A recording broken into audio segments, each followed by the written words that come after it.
السلام علیکم ورحمۃ اللہ وبرکاتہ نحمده ونصلی علی رسولہ الکریم اما بعد فاعوذ باللہ من الشیطان الرجیم بسم اللہ الرحمن الرحیم رب اشرح لی صدری ویسر لی امری واحلل عقدۃ من لسانی یفقهوا قولی واجعل لی وزیرا من اہلی اللہم انا نسألک علما نافعا وعملا متقبلا ورزقا حلالا واسعا طیبا اللہم اجعلنا من الذین آمنوا وعملوا الصالحات وتواصوا بالحق وتواصوا بالصبر اللهم اجعلنا للمتقين إماما اللهم اجعلنا من الذين لا خوف عليهم ولا هم يحزنون اللهم انصر المجاهدين في كل مكان اللهم انصر المجاهدين المستضعفين في كشمير فلسطين وغزة آمين يا رب العالمين.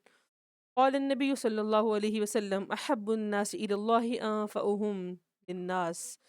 رسول اکرم صلی اللہ علیہ وسلم نے فرمایا اللہ تعالیٰ کا پسندیدہ شخص وہ ہے جو لوگوں کے لیے نفع مند ہوتا ہے، یعنی جس کی ذات سے، جس کے وجود سے عوام الناس کو فائدہ حاصل ہوتا ہے. تو آیا ہم دیکھتے ہیں کہ ہمارے وجود سے کسی کو فائدہ حاصل ہوتا ہے یا کہ نقصان؟ یا ہمارا وجود کسی کے لیے باعث رحمت، باعث شفقت ہے یا کہ نہیں ہے؟ اسی طرح رسول اکرم صلی اللہ علیہ وسلم نے فرمایا خیرکم من تعلم القرآن وعلمہ، بہترین شخص وہ ہے تم میں سے جو قرآن سیکھتا اور سکھاتا ہے. تو الحمدللہ آپ سب اس وقت بہترین لوگوں میں شمار ہونے کی کوشش کر رہے ہیں. ہم سب مل جل کے کوئی قرآن سیکھ رہا ہے، کوئی سکھا رہا ہے. تو اللہ کریم سے دعا کرتی ہوں کہ یا رب جو جس نیت سے بیٹھا ہے اسے اس نیت کا پورا پورا اجر نصیب کر دیں، اور اس قرآن کو ہم سب کے حق میں حجت بنا دیں. کل جب ہم آپ کے پاس آئیں تو یہ قرآن ہماری سفارش کرے. جس طرح ہم نے پڑھا تھا نا سورہ البقرہ اور سورہ آل عمران، اپنے پڑھنے والوں کے لیے اللہ سے جھگڑیں گی، ان کو عذاب نہیں ہونے دیں گی کہ اللہ یہ ہمیں پڑھا کرتا تھا. تو قرآن کو اس نیت سے پڑھیں کہ انشاءاللہ یہ قرآن ہمارے حق میں اس بارگاہ میں سفارش کرے گا اس دن جس دن کوئی اور سایہ نہیں ہوگا سوائے اللہ کے عرش کے سائے کے. تو انشاءاللہ اس دن اللہ ہمیں اپنے عرش کا سایہ بھی نصیب کریں گے انشاءاللہ. ایام معدودات، چند دن گنتی کے ہیں جن سے ہم گزر رہے ہیں. رمضان المبارک 2025 کا دورہ قرآن کرنے کے لیے ہم سب اکٹھے ہیں. رسول اکرم صلی اللہ علیہ وسلم اس سنت کو ہم زندہ کرنے کی کوشش کر رہے ہیں.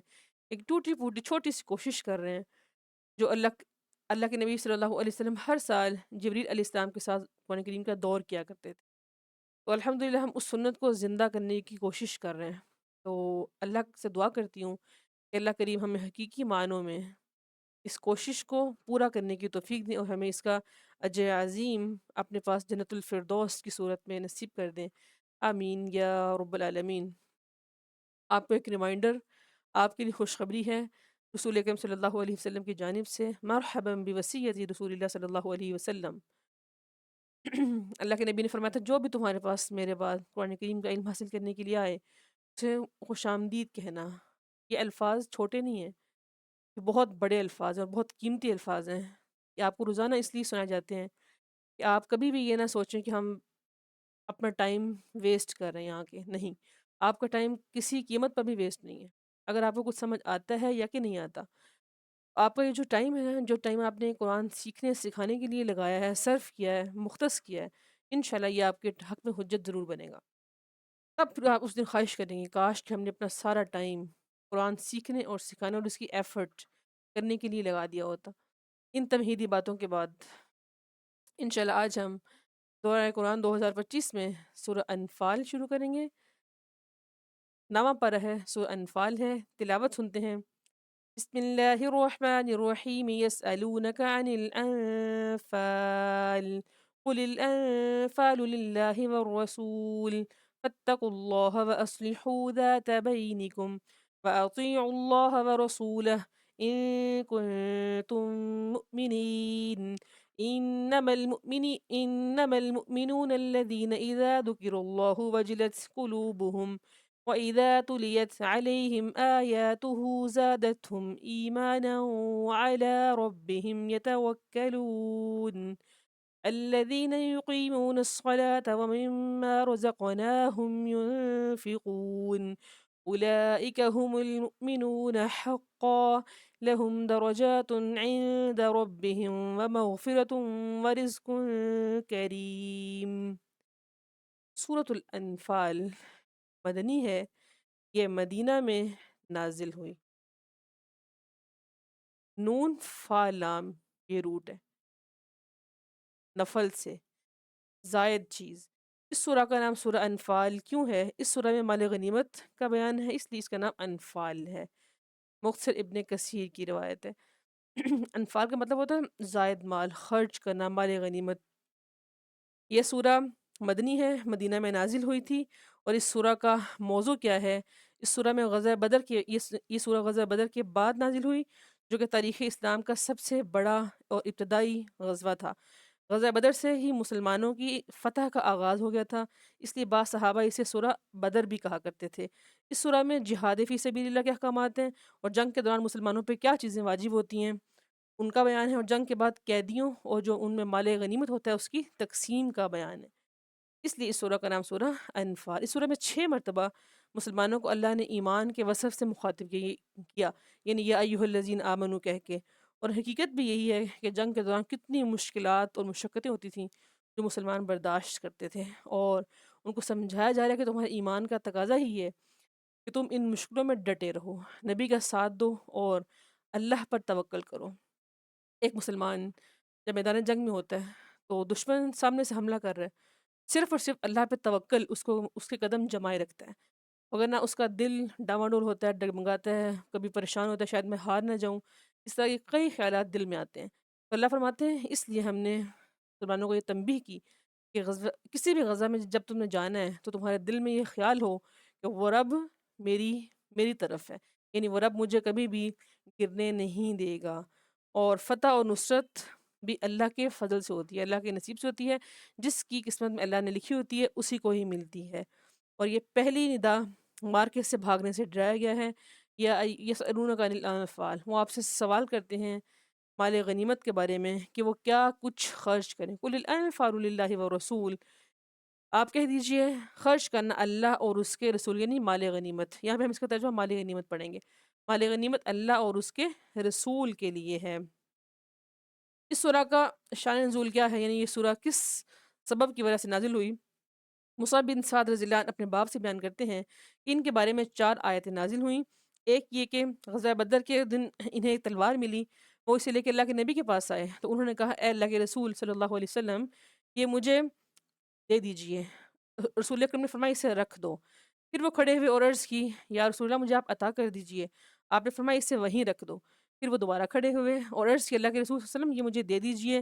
آپ نے فرمایا جہاں سے تم نے اس کو اٹھایا ہے وہیں واپس رکھ دو۔ پھر وہ دوبارہ کھڑے ہوئے اور کہا یا رسول اللہ، یعنی بار بار تکرار سے بار بار کہہ رہے ہیں یا رسول اللہ مجھے یہ دے دیجئے، کیا میں اس شخص کی طرح ہوں گا جو نادار ہے؟ رسول اکرم صلی اللہ علیہ وسلم نے فرمایا اس کو وہیں رکھ دو جہاں سے تم نے اس کو اٹھایا۔ پھر وہ کہتے ہیں یہ آیتیں نازل ہوئیں یسألونک عن الانفال قل الانفال للہ والرسول، کہ وہ آپ سے مال غنیمت کے بارے میں پوچھتے ہیں، آپ ان سے کہہ دیجئے غنیمتیں اللہ اور اس کے رسول کی ہیں، بس تم آپس میں اصلاح کرو اور رسول اکرم صلی اللہ علیہ وسلم کا کہا مانو۔ جو تمہیں رسول بار بار کہتے ہیں وہ کرو، ان کی اطاعت کرو، ان کا کہا مانو اور اپنی اصلاح کرو۔ پھر رسول اکرم صلی اللہ علیہ وسلم نے فرمایا اس مال غنیمت کی تلوار پر نہ میرا حق ہے اور نہ ہی تیرا۔ سعد رضی اللہ عنہ بیان کرتے ہیں میں چلا گیا، میں نے سوچا کہ آپ وسلم یہ تلوار شاید کسی ایسے شخص کو دیں جو میری آزمائش میں یعنی جو میری طرح آزمائش میں مبتلا نہیں ہوگا۔ پھر میرے پاس آپ وسلم کا ایک قاصد آیا، میں نے سوچا شاید میرے بارے میں کوئی اور کلام نازل ہو گیا ہے۔ بہرحال میں آپ وسلم کے پاس آیا تو آپ صلی اللہ علیہ وسلم نے فرمایا تم نے مجھ سے اس تلوار کے متعلق سوال کیا تھا، وہ اس وقت نہ میری تھی نہ تیری تھی، لیکن اب اللہ تعالیٰ نے اسے میرے اختیار میں دے دیا ہے کہ میں جس کو چاہوں عطا کروں، اور وہ میں تمہیں عطا کرتا ہوں، وہ تمہیں سونپتا ہوں۔ سبحان اللہ۔ اس طرح یہ سورہ نازل ہوئی۔ تو اللہ تعالیٰ کیا فرمانے ہیں مومنین سے کہ مومنین کون ہوتے ہیں؟ اذا ذکر اللہ وجلت قلوبہم واذا تلیت علیہم آیاتہ زادتہم ایمانا، جب اللہ کا ذکر کیا جاتا ہے تو ایمان والوں کے دل دہل جاتے ہیں خوف کے ساتھ کہ ہمارا کیا بنے گا، اور جب اس کی آیتوں کی تلاوت کی جاتی ہے تو وہ ایمان میں زیادہ ہو جاتے ہیں۔ وَعَلَىٰ رَبِّهِمْ يَتَوَكَّلُونَ، اور وہ اپنے رب کے اوپر بہت ہی توکل کرتے ہیں، وہ ایمان والے ہیں۔ کیا ہمارے دل دہلتے ہیں اللہ کے ڈر سے؟ جب اللہ کا ہم ذکر کرتے ہیں تو کیا ہمارے دل دہلتے ہیں؟ آج تو ہمارے دلوں پہ جوں بھی نہیں رینگتی، ہمیں پتہ بھی نہیں چلتا کہ ہم نے اللہ کا ذکر کیا بھی ہے کہ نہیں کیا۔ اور جب اللہ کی آیتیں ہم پہ پڑھی جاتی ہیں تو کیا ہم ایمان لے کے آتے ہیں؟ کیا اللہ کی آیتیں ہمیں ایمان میں زیادہ کرتی ہیں؟ اللہ ماشاء اللہ۔ وَعَلَىٰ رَبِّهِمْ يَتَوَكَّلُونَ، اور کیا ہم اللہ پہ توکل کرتے ہیں؟ اس سوال آپ نے اپنے آپ سے پوچھنے ہیں۔ یہ آیت صرف ان لوگوں کے لیے نہیں تھی، آج ہمارے لیے بھی ہے۔ اللہ فرماتے ہیں ایمان والے وہ ہیں، تو کیا ہم حقیقی طور پہ ایمان والے کہلانے کے قابل ہیں اگر ہم ایسا نہیں کرتے تو؟ یعنی اگر ہم ایسا کرتے ہی نہیں ہیں، ہمارے دلوں پہ کوئی کچھ ہمیں فرق ہی نہیں پڑتا، قرآن کی آیتیں تلاوت ہو رہی ہیں یا کہ نہیں ہو رہی، ہمیں کوئی فرق ہی نہیں پڑتا۔ اب ہم قرآن پڑھ رہے ہیں، اگر میرے اور آپ کے دل میں یہ تڑپ بھی نہیں پیدا ہونا کہ ہم اس پہ عمل کریں گے تو ہمیں کیا فائدہ قرآن پڑھنے کا؟ اس لیے اللہ سے مدد مانگا کریں کہ اللہ تعالیٰ مجھے توفیق دیں کہ میں یہ سوچ پاؤں کہ میں نے آپ کی آیتوں پہ کس طرح عمل کرنا ہے۔ ابو ہریرہ رضی اللہ عنہ فرماتے ہیں کہ اللہ کے نبی نے فرمایا مجھے انبیاء پر 5 چیزوں کے ذریعہ فضیلت دی گئی۔ ایک یہ کہ مجھے جوامع الکلم عطا کی گئی، یعنی بہت ہی مختصر اور جامع بات، جو بھی بات میں کہتا ہوں اس کے اندر اثر ہوتا ہے، پرتاثیر بات مجھے عطا کی گئی۔ دوسرا، میرے روب کے ذریعے میری مدد کی گئی، یعنی دور دور تک دشمن خوف کھا لیتے ہیں۔ اور تیسرے نمبر پہ مال غنیمت میرے لیے حلال کر دیے گئے جو دوسری امتوں کے لیے حلال نہیں تھے۔ اور چوتھے نمبر پر یہ ہے کہ پوری زمین میرے لیے سجدہ گاہ بنا دی گئی اور طہارت کی جگہ بنا دی گئی، میں جہاں چاہوں جب چاہوں نماز ادا کر سکتا ہوں، اور پانی نہ ملے تو میں تیمم بھی کر سکتا ہوں۔ اور پانچویں چیز، ساری مخلوق کی طرف مجھے رسول بنا کر بھیجا گیا۔ آپ صلی اللہ علیہ وسلم تمام انبیاء کی طرف اور ان کے اقوام کی طرف بھی نبی مبعوث ہوئے ہیں، یعنی اللہ کے وسلم کا جو پیغام ہے قرآن کریم ہے، یہ تمام انبیاء جو پہلے گزر چکے ان کے لیے اور تمام سابقہ اقوام کے لیے اس میں پیغام ہے۔ قرآن کریم شریعت محمدیہ پر ہر ایک نے عمل کرنا ہوگا۔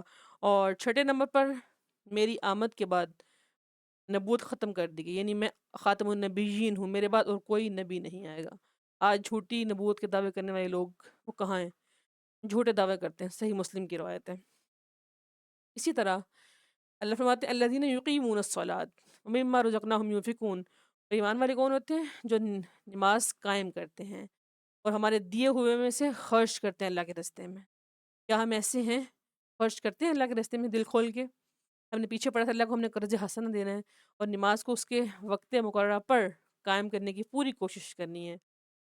اولئک هم المؤمنون حقا، اللہ فرماتے ہیں یہ تمام کام کرنے والے لوگ حقیقی پکے سچے مومن ہیں۔ اگر یہ کام ہم کریں گے تو ہم مومن بن پائیں گے، اگر ہم یہ کام نہیں کریں گے تو ہم مومن نہیں ہیں۔ لہم درجات عند ربہم ومغفرہ ورزق کریم، ان کے لیے ان کے رب کے پاس بہت ہی درجات ہیں اور بخشش ہے اور باعزت رزق ہے، باعزت رزق ہے، وہ اللہ اپنے ان مومن بندوں کو دیتا ہے۔ کیا ہمارے دل ایمان دہلتے ہیں جب ہم قرآن کریم کی آیتیں پڑھتے ہیں؟ کبھی اکیلے میں سوچیے گا، اپنے آپ سے ضرور پوچھیے گا، جب میں اکیلے میں قرآن پڑھ رہی ہوتی ہوں کیا مجھے سمجھ آ رہی ہوتی ہے کہ میں کیا پڑھ رہی ہوں؟ آج جب ہم قرآن کریم کے الفاظ کی معنی سمجھتے نہیں ہیں، ہمیں سمجھ ہی نہیں کہ ہم پڑھ کیا رہے ہیں، ہمیں ہمارے رب نے جو میسیج دیا اس میسیج کا مطلب کیا ہے؟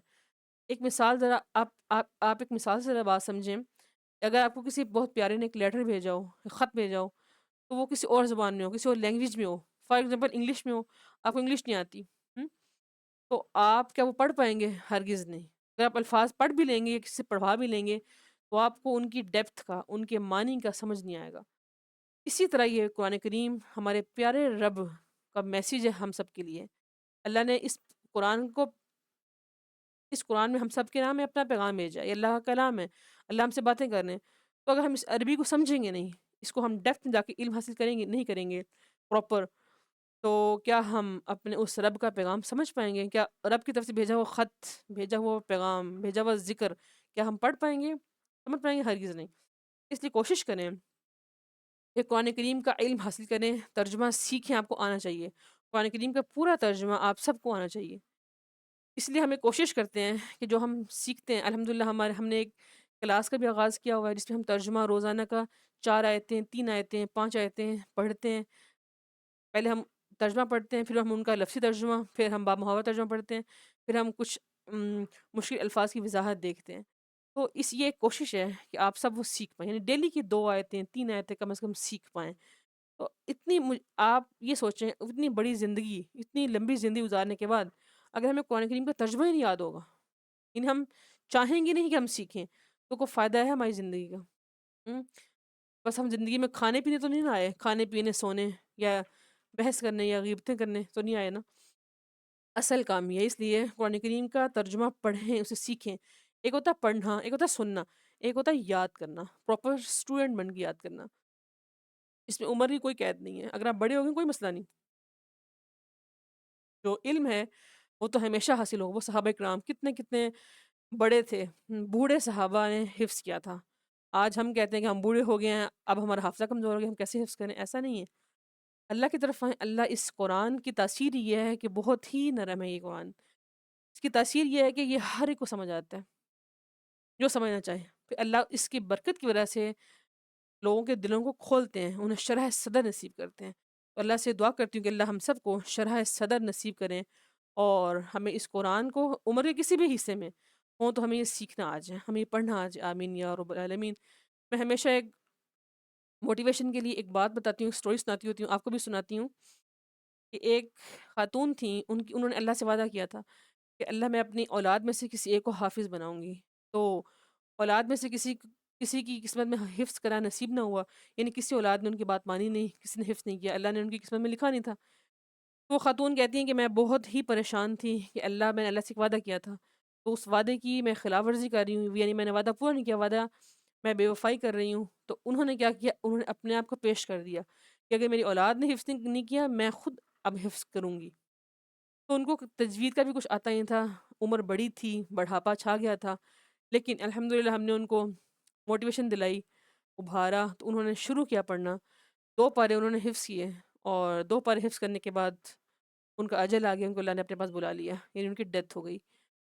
تو سوچیں، انہوں نے جو اللہ سے وعدہ کیا تھا وہ پورا کر لیا نا، یعنی پورا کرنا شروع کر دیا۔ پایہ تکمیل تک مکمل نہیں ہو پایا، لیکن ان کی وہ ایفرٹ، ان کی وہ کوشش انشاءاللہ اللہ نے ضرور قبول کر لی ہوگی۔ تو اس لیے اللہ ہماری ایفرٹ مانگتے ہیں۔ آئیے ہم سب آج ہی نیت کریں، یقین مانیں کل کسی نے نہیں دیکھی۔ آج جتنے لوگ قبر میں پڑے ہوئے ہیں نا، انہوں نے کل سے نماز پڑھنے کا وعدہ کیا تھا اپنے آپ سے کہ نماز کل سے پڑھیں گے، وہ کل کبھی نہیں آتی۔ اس لیے آج کو ہی غنیمت جانیں، کل کس نے دیکھی؟ کل کبھی نہیں آتی، کیا پتہ کل آنے سے پہلے ہی ہم خود کل بن جائیں۔ ہم خود ایک ذکر بن جائیں، ہم خود ہمارا اجل آ جائے، ہم اس رب کے پاس پہنچ جائیں۔ اس لیے آج سے ہی آغاز کریں، آج ہی آغاز کرنے کا دن ہے۔ تو اللہ فرماتے ہیں یہ تمام وہ لوگ ہیں جو حقیقی طور پہ مومن ہیں، اللہ نے ان کے پاس بڑے ہی بلند درجات رکھے ہیں، اور ان کے لیے مغفرت ہے اور باعزت رزق ہے۔ ابو سعید خدری رضی اللہ عنہ بیان کرتے ہیں کہ اللہ کے نبی نے فرمایا جنت جانے والے اپنے اوپر ایک بالا خانے والوں کو اس طرح دیکھیں گے جس طرح تم مشرق اور مغرب میں افق پر صبح کے وقت باقی رہ جانے والے چمکدار تاروں کو دیکھتے ہو۔ یہ ان کے درجات کا فرق ہوگا۔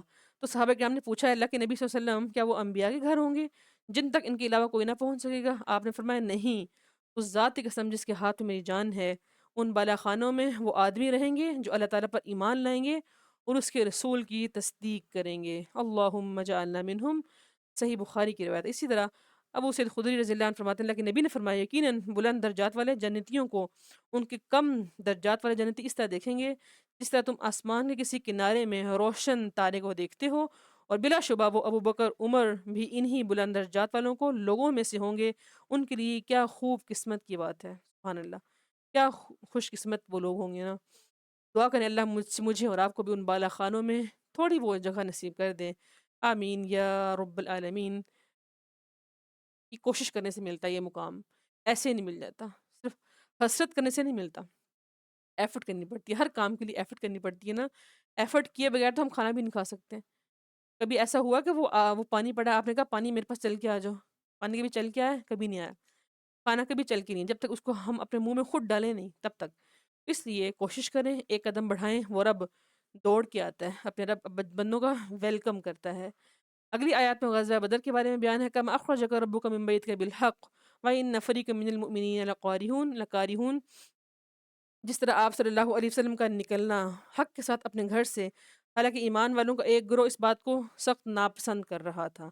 یعنی جس طرح اللہ تعالیٰ نے اپنے نبی صلی اللہ علیہ وسلم کو مدینہ سے نکال کر بدر کے مقام پر مشرکوں سے جنگ کرنے کے لیے حق کے ساتھ باہر نکالا، جسے اللہ تعالیٰ پسند کرتے تھے، لیکن ایمان والوں میں سے کچھ لوگ اس کو ناپسند جانتے تھے۔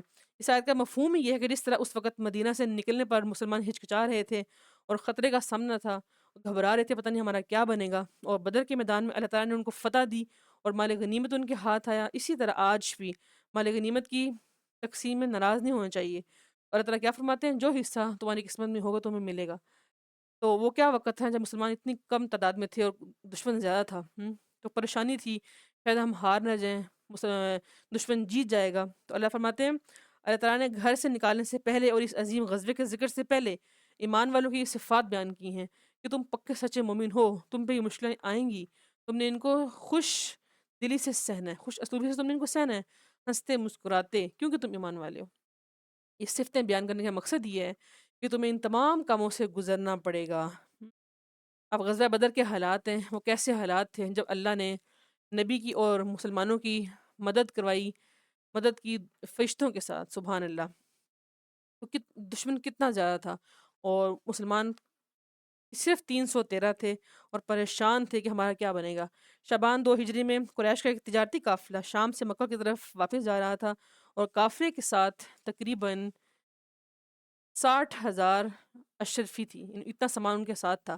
اس وقت یہ خطرہ تھا کہ مسلمان کہیں قافلہ تجارت پر حملہ نہ کر دیں، کیونکہ راستہ مدینہ کے پاس سے گزرتا تھا۔ تو قافلے کا جو سردار تھا وہ ابو سفیان تھا، اس کے پاس ایک تیز رفتار اونٹنی تھی۔ اس نے کیا کہا، مدینہ مکہ والوں کو مدد کے لیے پکارا کہ اگر نہ آئے تو مسلمان قافلہ لوٹ لیں گے۔ مکہ میں جوش پیدا ہوا اور 950 سوار جن میں 60 لوگ، ان کے پاس اتنی بڑی زریں تھیں، وہ سب نکل کے مدینہ کی طرف روانہ ہوئے۔ تو اللہ کے نبی صلی اللہ علیہ وسلم کو جب اطلاع ملی کہ قافلہ اور لشکر دونوں میں سے ایک کی طرف بڑھنے کے لیے آپ نے اپنے صحابہ سے مشورہ مانگا، تو مسلمانوں کا ایک گروہ کا یہ خیال تھا کہ ہم قافلے کی طرف جائیں گے، لیکن اللہ کا منصوبہ یہ تھا کہ کافروں کا زور توڑنا ہے۔ تو اللہ نے ایسے حالات پیدا کر دیے کہ جنگ کرنی پڑی۔ مسلمان اتنے کم تھے لیکن کافر جیسا جب ان کی لڑائی ہوئی تو اللہ نے مسلمانوں کو غلبہ نصیب کیا۔ انس رضی اللہ عنہ بیان کرتے ہیں کہ اللہ کے نبی اور آپ کے صحابہ مدینہ سے روانہ ہوئے اور مشرکین سے پہلے ہی بدر میں پہنچ گئے، اور پھر مشرکین بھی وہاں پر پہنچ گئے تھے۔ اللہ یہ چاہتے تھے کہ کسی بھی قیمت پر میرا مسلمان پست ہمت نہ ہو، دشمن یہ نہ سمجھے کہ یہ کم ہے، یہ پست ہمت ہے، ہمارے پاس تو بڑا بڑا سامان ہے۔ جو دشمن ہمیشہ ہوتا ہے، جو اللہ پہ یقین نہیں کرتا ہے، وہ سامان کے اوپر یقین کرتا ہے، لیکن ایک مومن مسلمان اور اللہ کے رسول اللہ کے توکل، اللہ کے بھروسے بھی یقین کرتے ہیں، اور جو اللہ کہتے ہیں کہ میں تمہاری مدد کروں گا، وہ اس پہ یقین کرتے ہیں۔ تو ایسے غزوہ بدر کی جب ہم جھلکیاں دیکھتے ہیں تو ہمیں یہ بات اس میں واضح ملتی ہے کہ مسلمان کم ہونے کے باوجود بھی غالب آ گئے اور دشمن ہار گیا۔ اللہ نے کس طرح اپنے نبی کی اور مسلمانوں کی مدد فرمائی تھی۔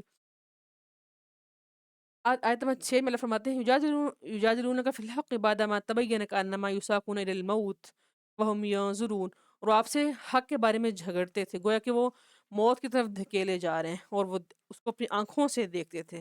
غزوہ بدر کا لمبا واقعہ جو ہم پیچھے بھی دیکھا ہے، اب اس میں یہی چیز تھی کہ اللہ تعالیٰ نے مسلمانوں کو امن دیا، ان کو اونگ دی، ان کو نیند دی، اور اللہ کے نبی صلی اللہ علیہ وسلم کس طرح پوری رات رو رو کے دعائیں کرتے رہے کہ اللہ ہمیں فتح دیجیے، اللہ ہمیں نصرت دیجیے، کہیں دشمن جو ہے وہ ہم سے جیت نہ جائے۔ اور جو صحابہ کرام تھے، اللہ نے ان کو کس طرح اس رات، یعنی غزوے والی رات، صبح غزوہ تھا اور اس رات اللہ نے ان کو نیند دے دی، اس قدر وہ پرامن نیند میں سوئے تاکہ صبح اٹھ کے وہ تازہ دم ہو کے دشمن کا مقابلہ کر پائیں۔ نیند اللہ کی بہت بڑی، بہت بہت بڑی اللہ کی نعمت ہے۔ یہ خود بخود نیند آنا اللہ کی بہت بڑی نعمت ہے۔ تو یہ اللہ نے وہاں اس دن غزوہ بدر کے میدان میں، غزوہ بدر کے موقع پہ مسلمانوں کی مدد کی تھی۔ اللہ فرماتے ہیں پھر ہم نے تمہاری مدد کی تھی بِأَلْفٍ مِّنَ الْمَلَائِکَةِ مُرْدِفِينَ وَمَا جَعَلَهُ اللَّهُ إِلَّا بُشْرَىٰ وَلِتَطْمَئِنَّ بِهِ قُلُوبُكُمْ، اور ہم نے اس لیے کیا تاکہ آپ خوش ہو جائیں اور آپ کے جو دل ہیں، تمہارے دل ہیں، وہ مطمئن ہو جائیں کہ مدد اللہ کی طرف سے آئے گی، جو کہ اللہ نے غزوہ بدر میں مسلمانوں کی مدد کی تھی۔ اِذْ يُغَشِّيكُمُ النُّعَاسُ أَمَنَةً مِّنْهُ، اور جب اس نے تمہیں نیند دے دی، اونگ تم پہ طاری ہو گئی، اور اللہ نے ایسا کیوں کیا؟ تاکہ تمہیں پاک کر دے اور تمہارے قدموں کو ثابت رکھے، تم ڈگمگاؤ نہیں، تم ڈرو نا کہ ہمارا کیا بنے گا۔ وہ رب ہے جو اپنے بندوں کی مدد کرتا ہے۔ اس رب نے کیسے غزوہ بدر میں مسلمانوں کی مدد کی تھی، سبحان اللہ۔ اللہ فرماتے ہیں ذالک بأنہم شاقوا اللہ ورسولہ ومن یشاقق اللہ ورسولہ فإن اللہ شدید العقاب۔ یہ اللہ تعالیٰ ہی اس لیے کہ انہوں نے اللہ اور اس کے رسول کی مخالفت کی، اور جو کہ اللہ اور اس کے رسول کی مخالفت کرتا ہے تو اللہ تعالیٰ سخت عذاب دینے والے ہیں۔ کافروں کو اللہ نے کس طرح ہرا دیا، وہ ہار گئے کیونکہ وہ اللہ پہ یقین نہیں کرتے نا۔ ان کو اپنے اوپر، اپنے مال کے اوپر، اپنے اونٹوں کے اوپر، اپنے زروں کے اوپر، اپنی تلواروں کے اوپر گھمنڈ تھا کہ آج کے دن تو ہم ہی جیتیں گے۔ ایک بڑا اہم اصول اللہ نے بتایا ہے کہ میدان جنگ سے پھرنا نہیں ہے۔ جب آپ دشمن کا سامنا کر رہے ہوں اس وقت آپ نے پھرنا نہیں ہے، اس کا مقابلہ کرنا ہے۔ اگر ایسا کرو گے، پھرو گے، تو اللہ کا غصہ تمہارے اوپر آئے گا، اور جو کہ بہت ہی برا ٹھکانہ ہے، بہت ہی برا ٹھکانہ ایسے شخص کو اللہ دیتے ہیں جو میدان جنگ سے بھاگتا ہے، ڈر کے بھاگتا ہے، کیونکہ اللہ مسلمانوں کی فتح کرتے ہیں۔ اللہ نے جب نصرت کا وعدہ کیا، اللہ وہ رب جو تمہاری مدد کر سکتا ہے فرشتوں کے ذریعے، آسمان سے وہ نشان زدہ فرشتے آئے ہیں، تو اس لیے میدان جنگ سے بھاگنا نہیں ہے۔ کچھ جو مسلمان ہیں وہ ڈگمگا رہے تھے، بھاگ رہے تھے، لیکن اللہ فرماتے ہیں ایسا نہیں کرنا، تم نے رسول کی مخالفت نہیں کرنی، رسول سے دشمنی نہیں کرنی، رسول کو تم نے اکیلا چھوڑنا نہیں ہے۔ جب اللہ تعالیٰ نے اپنے رسول صلی اللہ علیہ وسلم کو گھر سے باہر نکالا تو مسلمان نہ تو قوت کی نمائش کے لیے نکلے تھے اور نہ ہی ظلم کے لیے نکلے تھے، بلکہ اللہ تعالیٰ کا یہ فیصلہ تھا کہ دو گروہوں میں سے کون سا گروہ ہوگا جو مسلمانوں کے ہاتھ لگے گا۔ پھر اللہ تعالیٰ نے ایسے مسلمانوں کے اوپر غنودگی طاری کر دی تھی، اور کافروں کو کہا ذالکم فذوقوا وان للکافرین عذاب النار، اس لیے کہ ہم نے ان کو کہا تم چکھو، اب تم آگ کا عذاب چکھو، تمہارا ٹھکانہ ہی ہے، تمہیں جہنم رسید کیا جائے گا اب بھی اور ہمیشہ۔ کافروں کا مقام ہے ہی یہ۔ آگے دیکھیں اللہ فرماتے ہیں آیت نمبر 15 میں، یا ایھا الذین آمنو، ایمان والوں کو ان کے خاص وصف سے اللہ مخاطب ہو کے فرماتے ہیں، یہ ہمارا ایک وصف ہے، میرا اور آپ کا ایمان والا ہونا۔ اللہ نے ہمیں ایمان دیا تو دعا کریں اللہ سے کہ ہم اس لقب کی قدر کرنے والے بن جائیں۔ اذا لقیتم الذین کفروا زحفا فلا تولوہم الادبار، اے لوگوں جو ایمان لا چکے ہو، جب تم ایک لشکر کی صورت میں فوجیوں نے تم نے ان سے کفر کیا، تم نے ان کو دیکھا، پھر تم ان سے پیٹ پھیر کے نہ پھیرو، تم پیٹ پھیر کے بھاگو نا، تم ان کا مقابلہ کرو، جو کہ ایسا کرے گا کہ اس کو ہم سخت عذاب دیں گے۔ بھاگنا نہیں ہے، ثابت رہنا ہے۔ کیوں؟ ذالکم وان اللہ موہن کید الکافرین، اور اللہ تعالیٰ کافروں کے مکر کو سست کرتے ہیں، ان کو خراب کرتے ہیں، ان کو ذلیل کرتے ہیں۔ کافر کبھی بھی کامیاب نہیں ہوتے، کبھی بھی فتح یاب نہیں ہوتے۔ تو وہ جو اللہ تعالیٰ فرماتے ہیں کہ وہ جو مٹی تھی وہ اللہ تعالیٰ پھینک رہے تھے ان کے اوپر تاکہ ان کو نظر ہی نہ آ پائے، اور یہ تاکہ اللہ تعالیٰ مومنین کو آزمائے۔ اللہ نے ان کو ایک آزمائش دی تھی تاکہ مومنین اس آزمائش میں پورا اترتے ہیں کہ نہیں اترتے۔ اللہ تعالیٰ سننے بھی والے ہیں اور جانے بھی والے ہیں، اللہ کو پتہ ہے کہ تمہارے دل میں اس وقت کیا چل رہا ہے، وہ رب تمہیں کبھی بھی مشکل میں نہیں ڈالے گا۔ آگے دیکھیے آیت نمبر 20 میں اللہ فرماتے ہیں یا ایھا الذین آمنو، صفت ہے ہماری، وصف ہے، اللہ کا کہا مانو اور اس کے رسول کا، اور پھر نہ جاؤ اور تم سننے والے ہو۔ اللہ اور اس کی رسول کا کہا ماننا ہے ہر جگہ پر، میدان جنگ میں بھی، گھر میں بھی، حضر میں ہو، سفر میں، جہاں پر بھی ہو، اللہ اور اس کے رسول کے حکم کی اطاعت کرنی ہے، ان کی بات ماننی ہے، ان کی خلاف ورزی کبھی نہیں کرنی ہے۔ اگر ہم ان کی خلاف ورزی کریں گے تمہارا انجام کافروں کی طرح ہوگا۔ ایسے ہی غزووں میں بھی، چاہے کتنا بڑا مرضی مشکل مرحلہ ہے، تم نے نبی کی بات ماننی ہے۔ وَلَا تَكُونُوا كَالَّذِينَ قَالُوا سَمِعْنَا وَهُمْ لَا يَسْمَعُونَ، آیت نمبر 21 ہے، اور ان لوگوں کی طرح نہ ہو جو جنہوں نے کہا کہ ہم نے سنا اور وہ سنتے ہی نہیں ہیں۔ زبان سے کہتے ہیں ہم نے سنا، اقرار کیا، لیکن زبان سے وہ اقرار نہیں کرتے، یہ جھوٹے لوگ ہیں، صرف دعویٰ کرتے ہیں کہ ہم ایسا کرتے ہیں، ایسا کرتے نہیں ہیں۔ ان شر الدواب، آیت نمبر 22 میں اللہ فرماتے ہیں یقیناً بدترین مخلوق ہیں یہ لوگ اللہ کے نزدیک۔ بدترین جانور کون ہیں؟ وہ گونگے ہیں، بہرے ہیں، عقل نہیں رکھتے۔ استغفر اللہ۔ یہ کون لوگ ہیں؟ یہ کافر، یہ مشرک، منافق، جن کو اللہ نے ان کو کافروں سے تشبیہ دی ہے۔ یہ کافر ہیں، یہ جانور ہیں، استغفر اللہ، کیوں گونگے بہرے ہیں۔ اللہ نے ان کو کان دی، آنکھیں دی، حق ان کو سنائی نہیں دیتا، حق سے یہ بے راہ رب ہوتے ہیں، حق کو مانتے ہی نہیں ہیں، اس لیے یہ گونگے اور بہرے اور اندھے ہیں۔ اب دیکھیں جو جانور ہوتا ہے وہ ننگا ہوتا ہے، اور اسے کوئی فکر فاقہ نہیں ہوتا کہ دنیا میں کیا ہو رہا ہے، بس وہ کھاتا پیتا چرتا ہے۔ اللہ فرماتے ہیں ایسے یہ لوگ ہیں، گونگے ہیں، حق بات یہ بولتے نہیں ہیں، بہرے ہیں، حق بات کو سنتے نہیں ہیں، صلاحیت موجود ہے لیکن پھر بھی سنی انسنی کرتے ہیں، تو یہ گونگے بہرے اندھے ہیں۔ استغفر اللہ۔ اگر آج ہم بھی حق کو نہ سنیں گے، حق کو آگے پھیلائیں گے نہیں، تو ہم بھی ایسے بن سکتے ہیں نا۔ اس لیے قرآن کریم کو سمجھیں گے، یہ پیغام ہمارے لیے بھی ہے، ہمارے لیے بھی مشعل راہ ہے یہ قرآن۔ اس لیے اپنے لیے یہ تلاش کریں کہ ہم نے کیا کرنا ہے۔ ہم نے بھی ان کافروں کی طرح گونگے بہرے اندھے بننا ہے، یا کہ ہم نے ایک سچا پکا سچا مسلمان بننا ہے کہ جو اللہ کے پیغام کو آگے تک لے کے جاتا ہے۔ آیت نمبر 23 میں اللہ فرماتے ہیں وَلَوْ عَلِمَ اللَّهُ فِيهِمْ خَيْرًا لَّأَسْمَعَهُمْ وَلَوْ أَسْمَعَهُمْ لَتَوَلَّوْا وَهُمْ مُعْرِضُونَ، اور اگر اللہ تعالیٰ ان میں کوئی بھلائی نہ جانتا تو وہ ضرور انہیں سنواتا، اور اگر وہ انہیں سنوا دیتا تو کبھی وہ ہرگز اس سے منہ پھیر لیتے، اور اس حال میں کہ وہ بے رخی کرنے والے ہوتے ہیں۔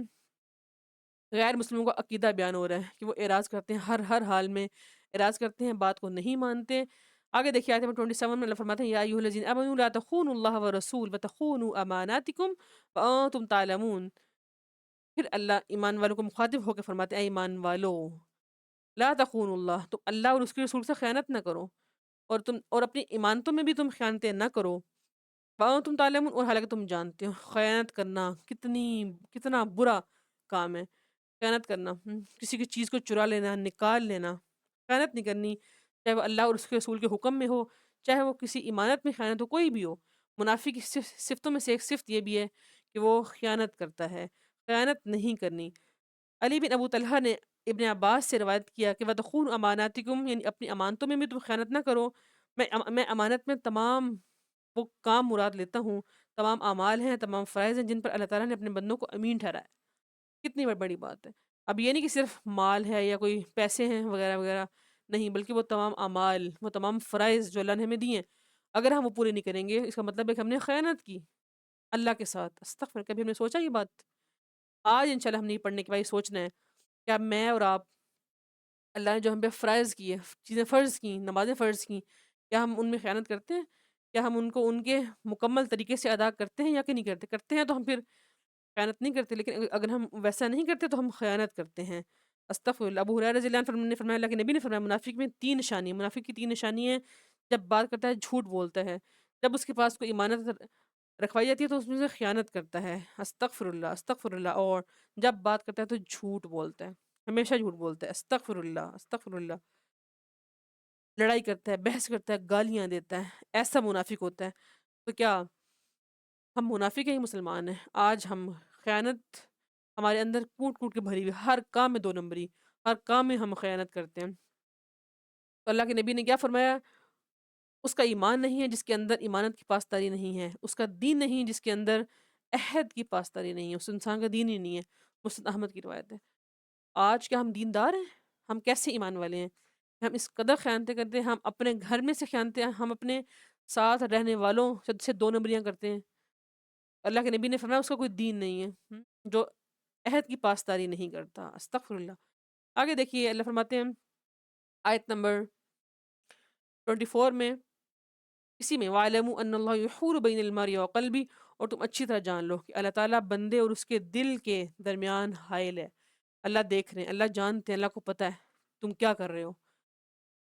وَاعْلَمُوا أَنَّمَا أَمْوَالُكُمْ وَأَوْلَادُكُمْ فِتْنَةٌ، آیت نمبر 28 میں اللہ فرماتے ہیں تم جان لو تمہارے مال، تمہاری اولادیں آزمائش ہیں، فتنہ ہیں، اور اللہ کے پاس بہت بڑا اجر ہے۔ آج ہمارے مال، ہماری اولادیں، انہوں نے ہمیں اندھا کر دیا، ہم اس قدر مصروف ہیں، ہمیں قرآن سیکھنے سکھانے کا ٹائم ہی نہیں ملتا، ہم اس قدر کمانے میں مصروف ہیں، صبح شام ہم بس کماتے جا رہے ہیں، کہاں سے مال آ رہا ہے، ہم کہاں لگا رہے ہیں، ہمیں کچھ پتہ ہی نہیں چلتا۔ تو اللہ فرماتے ہیں تمہارے مال، تمہاری اولادیں فتنہ ہیں، آزمائش ہیں، کل انہوں نے تمہارے کام نہیں آنا۔ تمہارے کام کیا ہے؟ تمہارے اپنے ہاتھوں سے کمائے ہوئے نیک اعمال، اس لیے ان کی طرف تم توجہ دو۔ اللہ کے نبی نے فرمایا 3 خصلتیں ایسی ہیں جس میں یہ پیدا ہو جائیں اس نے ایمان کی مٹھاس کو چکھ لیا۔ پہلی یہ کہ اللہ اور اس کے رسول کے نزدیک سب سے زیادہ محبوب بن جانا، اور دوسرا یہ کہ کسی انسان سے محض اللہ کی رضا کے لیے محبت کرنا، اور تیسرا یہ کہ وہ کفر میں واپس لوٹنے کو ایسا سمجھے جیسے کہ آگ میں جانے کو۔ تو اللہ کے پاس ایسے لوگوں کے لیے بہت بڑا اجر ہے، اللہ نے ان کے لیے اپنے پاس محض اجر رکھا ہوا ہے۔ تو کیا ہم اللہ اور اللہ کے نبی سے محبت کرتے ہیں یا کہ اپنی اولادوں سے محبت کرتے ہیں؟ اور یہ مال اور اولاد جو فتنہ ہے، یہ آزمائش ہے، اس کی طرف توجہ نہ دیں۔ انس بن مالک رضی اللہ عنہ فرماتے ہیں کہ اللہ کے نبی نے فرمایا اس وقت تک تم میں سے کوئی شخص مومن نہیں ہو سکتا جب تک اس کی جان، اس کی مال، اس کے اہل و عیال اور سب سے زیادہ بڑھ کے میں اس کے لیے محبوب نہ بن جاؤں۔ صحیح مسلم کی روایت ہے۔ ان عقل مند شخص ہے ہی وہ جو مال اور اولاد سے محبت کرتا ہے، لیکن اتنی نہیں کہ اس کو اپنی آخری محبت سمجھے، ایسا نہیں، بلکہ آخری محبت، سب سے بڑھ کے محبت ہم نے کس سے کرنی؟ اللہ اور اللہ کے نبی صلی اللہ علیہ وسلم سے۔ عمر بن عوف رضی اللہ عنہ بیان کرتے ہیں کہ اللہ کے نبی نے فرمایا اللہ کی قسم میں تمہارے محتاج ہونے سے نہیں ڈرتا، بلکہ میں اس بات سے ڈرتا ہوں کہ دنیا تم پر کشادہ کر دی جائے گی جیسے تم سے پہلے لوگوں پر کشادہ کر دی گئی تھی، پھر تم اس میں سے ایک دوسرے سے آگے بڑھنے کی کوشش کرو گے، اور وہ تمہیں ایسے ہلاک کر دے گی جیسے اس نے تم سے پہلے لوگوں کو ہلاک کیا تھا۔ صحیح بخاری کی روایت ہے۔ کتنی سچی بات ہے یہ، اور ایسا ہی ہو چکا۔ مال کی حرص نے ایک دوسرے سے آگے بڑھنے نے ہمیں ہلاک کر دیا۔ ہم ہر وقت مال کمانے کی فکر میں صبح اٹھتے ہیں، ہمیں کوئی پتہ نہیں کہ ہماری صبح کیسی ہوئی، نماز ادا کی، تلاوت کی نہیں کی، اذکار کیے نہیں کیے، کمائی کرنے چلے جاؤ۔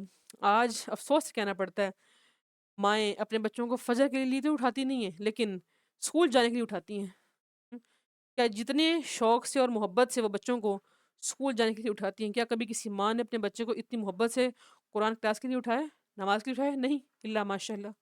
ہاں، اچھی مائیں بھی ہیں جو ایسا کرتی ہیں، تو ہماری اولاد پھر کیسے اللہ کی طرف آئے گی؟ تو یہ مال ہمارے لیے اولاد آزمائش، اللہ فرماتے ہیں اس آزمائش سے نکل آؤ۔ اللہ کے نبی نے فرمایا ہر امت کی ایک آزمائش ہے، اور میری امت کی آزمائش مال ہے۔ کتنی سچی بات ہے نا، ہم راتیں گزارتے ہیں، ڈفرینٹ ڈفرینٹ ایپس ہم نے ڈاؤن لوڈ کی ہوئی ہیں، وہاں سے ہم پیسے کما رہے ہیں، راتوں رات ہم امیر بن رہے ہیں۔ آج سوشل میڈیا کے اس دور نے ہماری آنکھوں پہ اندھی پٹی ڈال دی۔ وہ ایک غریب کی بیٹی جو رات کو سوئی ہوئی ہے، اس کو یہ شوق ہوا کہ میں صبح امیر بن جاؤں، وہ اٹھی اور اس نے ٹک ٹاک پہ اپنا اکاؤنٹ بنا لیا، وہ وائرل ہو گئی، اس کو اتنے فالوورز مل گئے، وہ راتوں رات وہ گاؤں سے اٹھ کے اس نے شہر میں اپنا گھر بنا لیا۔ یہ ہے آج ہماری مینٹیلٹی، مطلب ہم ایک کلک کے اوپر امیر ہو رہے ہیں۔ مال، اولاد، پتہ ہی نہیں کہاں سے آئے گا۔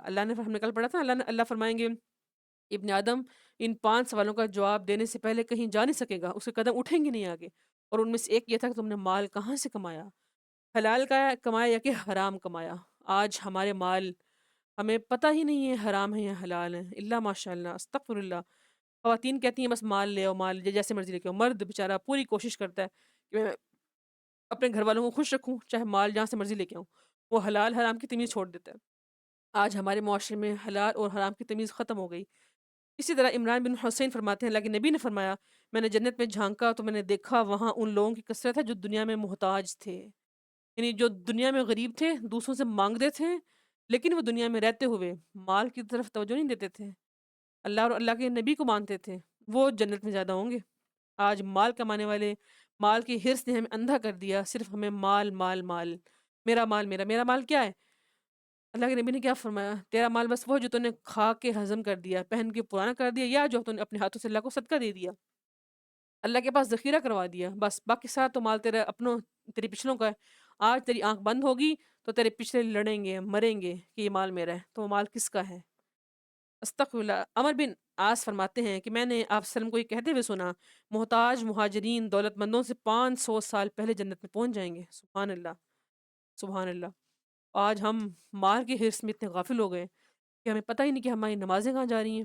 حدیثیں اس کے اوپر بہت ہیں، دل کر رہا ہے کہ میں آپ کو بہت حدیثیں سناؤں، لیکن ٹائم کم ہے، اس لیے مال کو بس اتنا لیں جتنی ضرورت ہے، بس جو زائد ہے اس کو دوسروں کو دے دیں، اس کو اپنے پاس نہ رکھیں۔ ابراہیم بن عبد الرحمن کہتے ہیں کہ عبداللہ بن عوف رضی اللہ عنہ کے سامنے ایک روز کھانا رکھا گیا تو کہنے لگے مصعب بن عمیر جنگ احد میں شہید ہو گئے اور وہ مجھ سے بہتر تھے، ان کے کفن کے لیے ایک چادر ملی، اور حمزہ رضی اللہ عنہ یا کسی اور کا نام لے کے انہوں نے کہا کہ وہ بھی شہید ہو گئے، وہ بھی مجھ سے بہتر تھے، ان کے کفن کو بھی صرف ایک ہی چادر تھی۔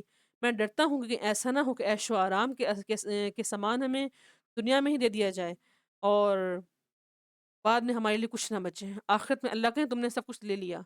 یہ کہہ کہ انہوں نے رونا شروع کر دیا۔ صحیح بخاری کی روایت ہے، یعنی ان کے پاس صرف کھانا آگے رکھا ہے تو وہ یہ سوچ رہے ہیں کہ میرا کیا بنے گا، شاید مجھے کفن بھی نصیب ہو یا نہ ہو، کہ اللہ یہ نہ کہہ دے کہ میں نے تمہیں سب کچھ دنیا میں دے دیا۔ اور آج ہم افطاری کے دسترخوان پہ ہمارے پاس کتنا کچھ ہوتا ہے، کبھی سوچا ہم نے؟ نت نئے کھانے ڈشز ہوتی ہیں، اس کے باوجود بھی ہم زبان سے اللہ کا شکر ادا نہیں کرتے، بڑی مشکل سے کرتے ہیں۔ وہ صحابہ جو ایک کھانے کو دیکھ کے رو رہے ہیں کہ اللہ یہ نہ کہہ دے کہ میں نے تمہیں دنیا میں سب دے دیا تھا، وہ صحابہ کی تڑپ دیکھیے۔ آج ہم ان کی پاؤں کی مٹی کے برابر بھی نہیں ہیں۔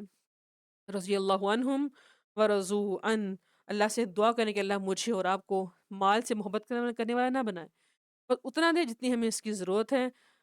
ابو ذر غفاری رضی اللہ عنہ بیان کرتے ہیں اللہ کے نبی نے فرمایا بلا شبہ قیامت کے دن بہت زیادہ مال و دولت رکھنے والے زیادہ نادار ہوں گے، مگر جس سے اللہ نے دولت دی اس نے اپنے دائیں سے بائیں اور آگے پیچھے ہر طرف سے دولت کو اللہ کے راستے میں لٹا دیا اور اس مال سے بھلائی کمائی۔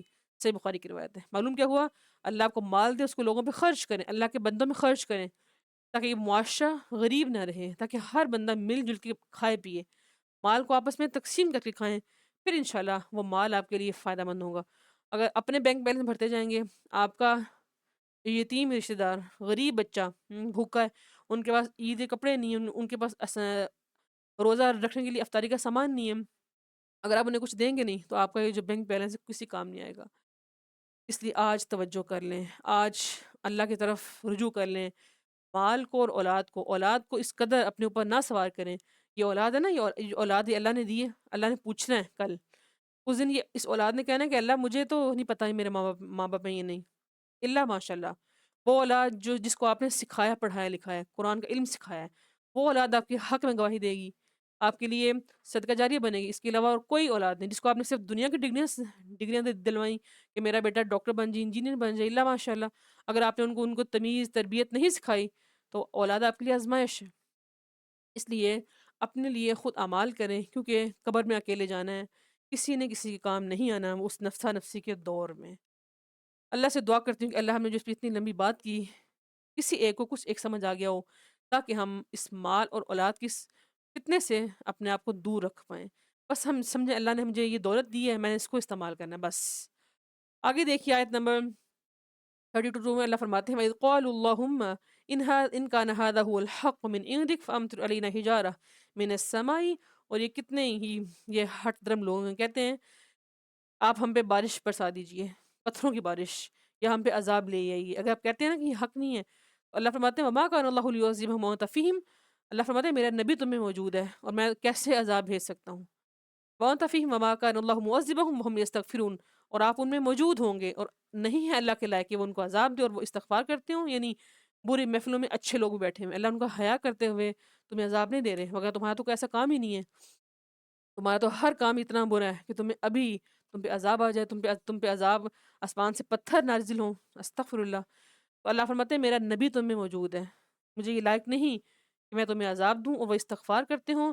وما لهم الا يعذبهم الله وهم يصدون عن المسجد الحرام، اور ان کے لیے کیا ہے یہ کہ وہ یہ اللہ ان کو عذاب نہ دے اور وہ مسجد حرام سے روکتے ہیں۔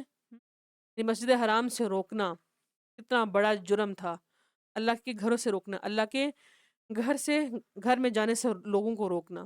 وما كان صلاتهم عند البيت الا مكاء وتصديع، اور یہ مشرکوں منافقوں کا کی نماز کیا ہے؟ یہ صرف سیٹی ہم جاتے ہیں، تالی ہم جاتے ہیں، استغفر، مسلمانوں کو نماز میں تنگ کرتے ہیں، خلل ڈالتے ہیں، نہ نماز خود پڑھتے ہیں نہ انہیں صحیح طریقے سے پڑھنے دیتے ہیں، صرف شور شابہ۔ فذوقوا العذاب بما کنتم تکفرون، ہم انہیں کہیں گے تم عذاب چکھو جو تم کفر کرتے تھے، جب ہمارے پاس یہ آئیں گے ہم ان کو دردناک عذاب چکھائیں گے۔ آج جو کرنا ہے کر لو۔ یہ مشرک کس طرح حرم کے پاس ایسے گندے کام کیا کرتے تھے۔ استغفر اللہ، استغفر اللہ، فرماتے ہیں لیمیز اللہ الخبیث من الطیب، اللہ ایسے کرتے ہیں، اس لیے ایسے کرتے ہیں تاکہ ناپاک لوگوں میں سے پاک کو الگ کر دیں۔ پاک کون ہے؟ مومن، اور ناپاک ہونے یہ مشرک، یہ منافق، اللہ ان کو الگ کر دیں، ان کو نکال دیں، پھر تم سب کو اکٹھا کریں۔ یہی لوگ ہیں وہ نقصان اٹھانے والے ہیں۔ 9 پارے کے اینڈ پر اللہ فرماتے ہیں وَإِن يَتَوَلَّوْا فَاعْلَمُوا أَنَّ اللَّهَ مَوْلَاكُمْ، اگر وہ سدھر جاتے ہیں تو جان لو کہ اللہ تعالیٰ تمہارا مولا ہے، اور بہترین مولا ہے وہ، اور بہترین مددگار ہے۔ اللہ کے علاوہ کوئی بھی مددگار نہیں ہے ہمارا، وہ اللہ ہی ہے جو میرا اور آپ کا مولا ہے، جو میری اور آپ کا پالنہار ہے، جو میرا اور آپ کا رازق ہے، وہ رزاق رب ہے۔ اس کی طرف ہمیں رجوع کرنا چاہیے، اس کی طرف اسے ہم اس کو اپنا دوست بنائیں، اس کی طرف ہم آئیں، کسی اور کی طرف ہم نہ آئیں۔ الحمدللہ ہم نے 9واں پارہ مکمل کیا، اس میں ہم نے سورہ انفال پڑھی۔ اللہ سے دعا کرتی ہوں کہ اس میں جو ہم نے سیکھا سمجھا، اللہ ہمیں اس پر عمل پیرا ہونے کی توفیق دیں، آمین یا رب العالمین۔ 9ویں پارے میں ہم نے کچھ اہم چیزیں پڑھی تھیں۔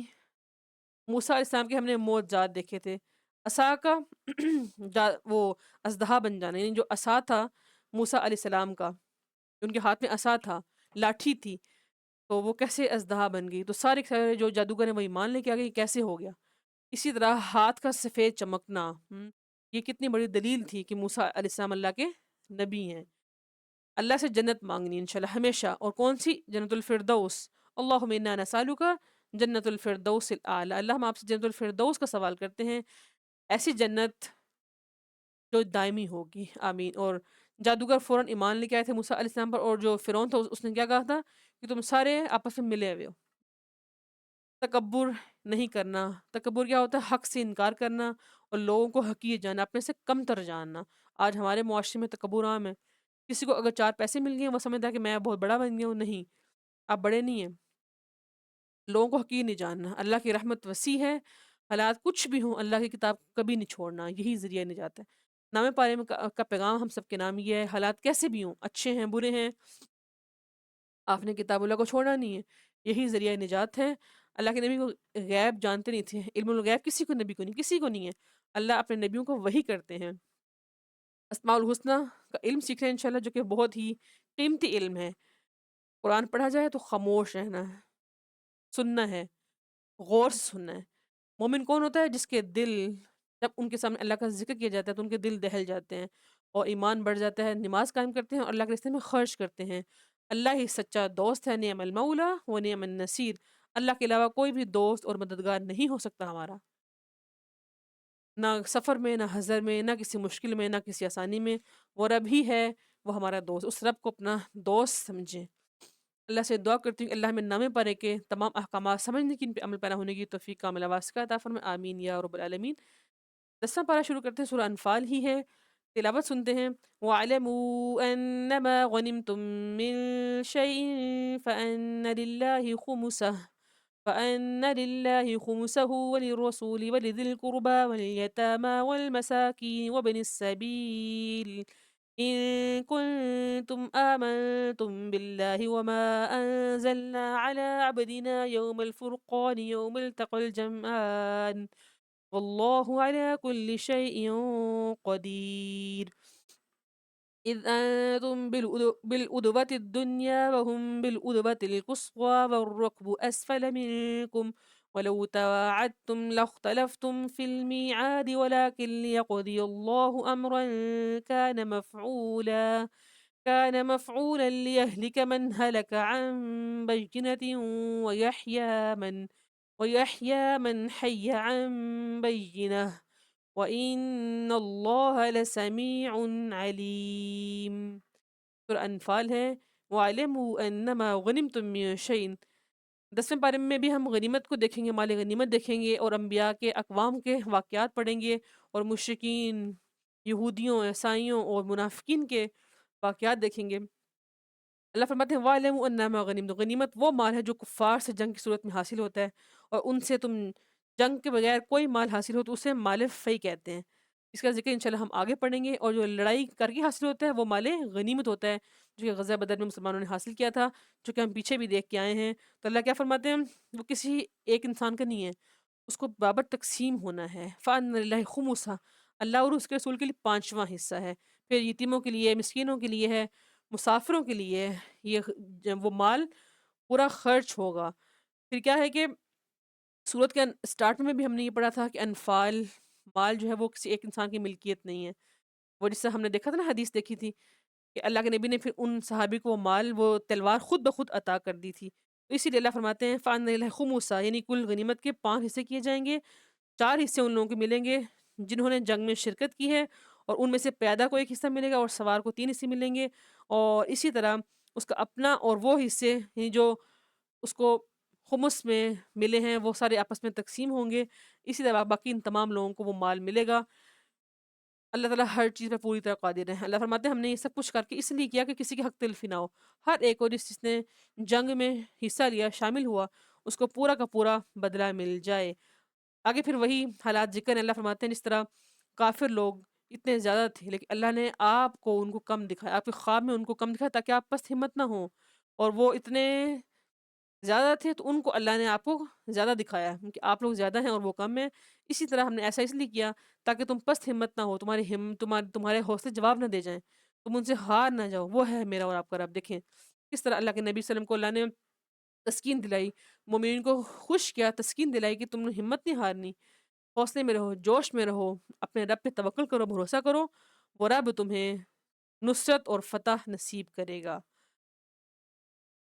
یا ایھا الذین آمنوا اذا لقیتم فئۃ فاثبتوا واذکروا اللہ کثیرا لعلکم تفلحون، اے لوگو جب بھی تم کسی جماعت سے ملو، ثابت قدم رہو، اللہ کا ذکر کرو بہت زیادہ۔ یہ ہیں کنجیاں، چابیاں۔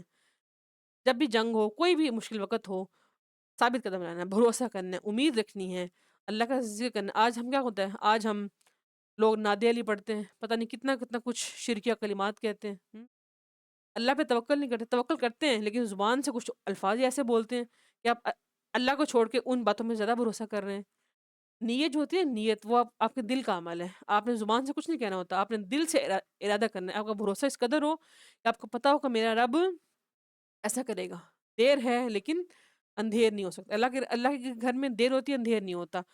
تو اللہ فرماتے ہیں اے ایمان والو، جب بھی کوئی ایسا مشکل مرحلہ پیش آ جائے، تم نے ثابت قدم رہنا ہے اور تم نے اللہ کا بہت زیادہ ذکر کرنا ہے تاکہ تم کامیاب ہو جاؤ، یعنی فلاح کی کنجی کیا ہے، کامیابی کیا ہے، کی کیا ہے، اللہ کا ذکر کرنا اور ثابت قدم رہنا، واطیع اللہ و رسول، اور رسول کی، اللہ کی اور اس کے رسول کا کہاں ماننا، ہر وقت میدان ہو، میدان جنگ ہو، یا کوئی بھی موقع ہو، ہر جگہ تم نے اللہ کی اور اللہ کے نبی کی بات ماننی ہے، ولا تنازعوا فتفشلوا وتذهب ريحكم، اور تم نے سست نہیں پڑنا، کم ہمت نہیں ہونا، مگر تمہاری ہوا جاتی رہے گی، اور صبر کرو، یقیناً اللہ تعالیٰ صبر کرنے والوں کے ساتھ ہے۔ یہ بہت بڑے اللہ ہمیں کنجیاں بتا رہے ہیں، کی بتا رہے ہیں، کامیابی کی بتا رہے ہیں کہ ایسا کرو گے تو تم کبھی بھی ناکام نہیں ہوگے، نامراد نہیں ہوگے، اگر ایسا نہیں کرو گے پھر تم ناکام اور نامراد ہو جاؤ گے۔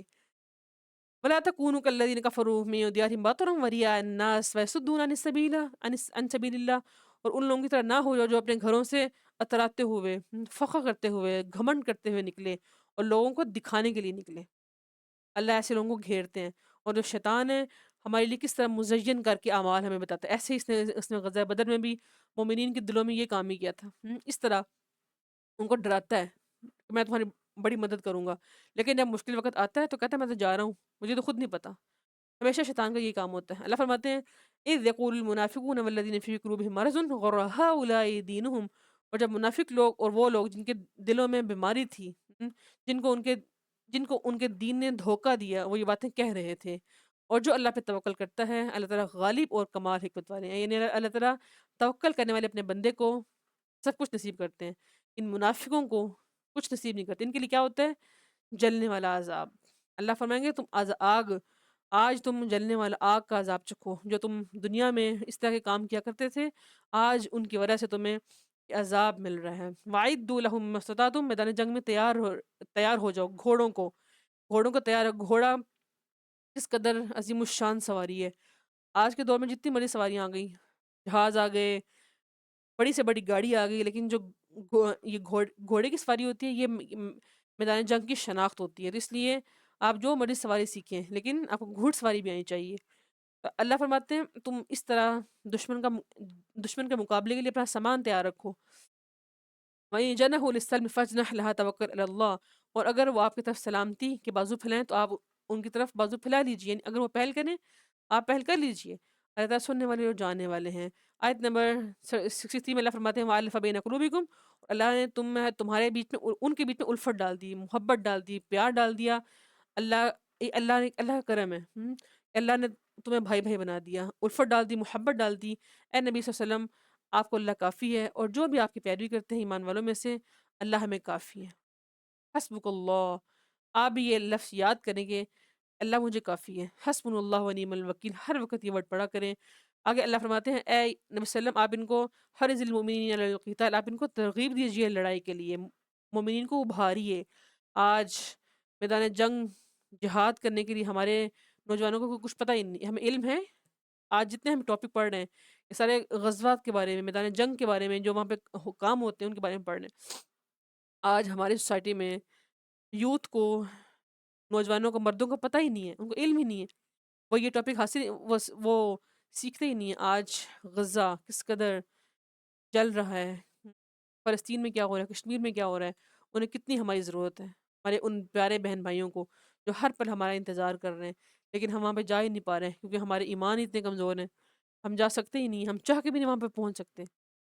یہ وہ حالات ہوتے ہیں جب ہمارے اوپر جہاد فرض ہوتا ہے اور ہمیں وہاں پہ جانا ہوتا ہے تاکہ ہم اپنی جانوں کا نذرانہ پیش کریں اپنے ان بھائیوں کی خاطر، تاکہ ہم کل اللہ کو یہ بتا پائیں کہ اللہ ہم نے کوشش کی تھی۔ اللہ فرماتے ہیں آپ ان کو ترغیب دیجیے ایمان والوں کو کہ تم جہاد میں جاؤ، تم کم بھی ہوگے، اللہ تمہاری مدد کریں گے۔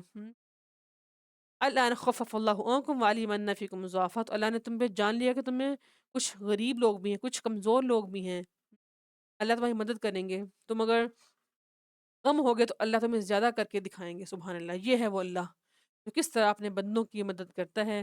جو لوگ ایمان لاتے ہیں، وہ ہجرت کرتے ہیں، وہ جہاد کرتے ہیں اپنے مالوں اور جانوں کے ساتھ، والذین آووا ونصروا، اور جو لوگ جگہ دیتے ہیں اور وہ مدد کرتے ہیں، یہی لوگ ہیں بعض آپس میں ایک دوسرے کے دوست ہیں، اور اللہ ان کو کس قدر عظیم الشان اجر جنت الفردوس کی صورت میں دے گا، سبحان اللہ۔